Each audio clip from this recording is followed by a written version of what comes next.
Nous en arrivons à la question d'actualité de M. Mouillard au ministre Marcourt sur la vitalité commerciale des centres-villes. Vous avez la parole, M. Mouillard.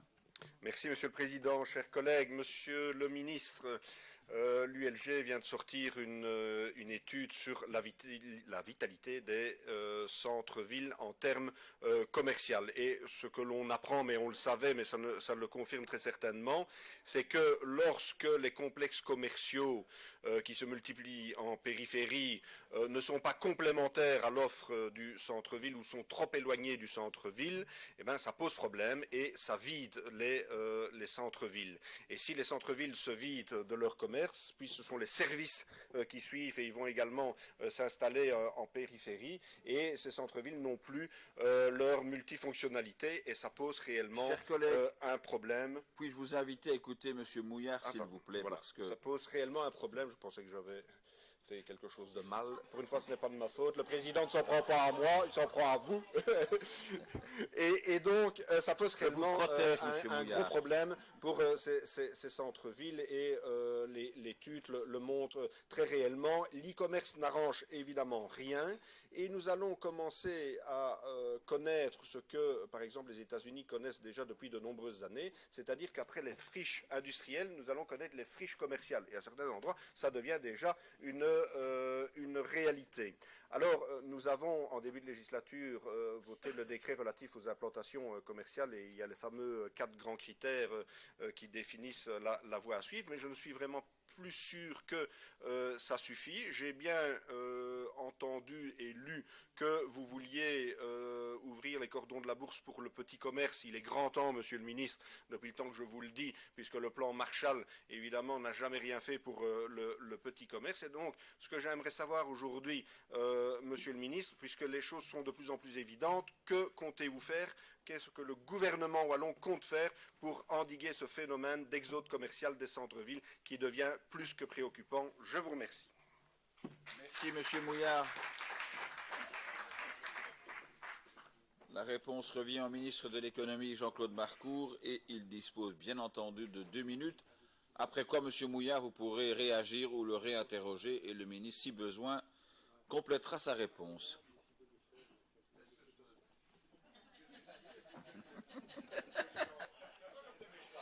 Monsieur le Président, Monsieur le député, nous avons abordé avec votre chef de groupe hier en commission cette question importante des centres commerciaux et de la nouvelle procédure. Je rappelle que la loi IKEA date de 2004 et suite à la directive service, on a levé toutes les contraintes et c'était une loi fédérale.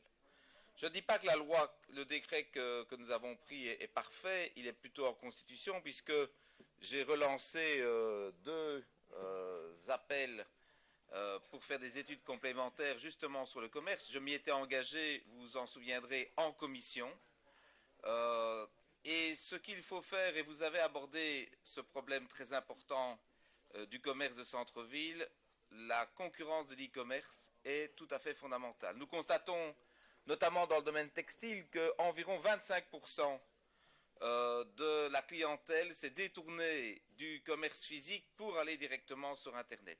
Il faut faire en sorte qu'il y ait une offre plus forte de nos commerçants. Et vous le savez, je l'ai annoncé, il y a un certain nombre de mesures pour soutenir le commerce qui doit être pris. D'autre part, je constate qu'aujourd'hui, même s'il y a ci et là parfois des extensions de centres commerciaux, il n'y a plus de création nette actuellement de centres commerciaux.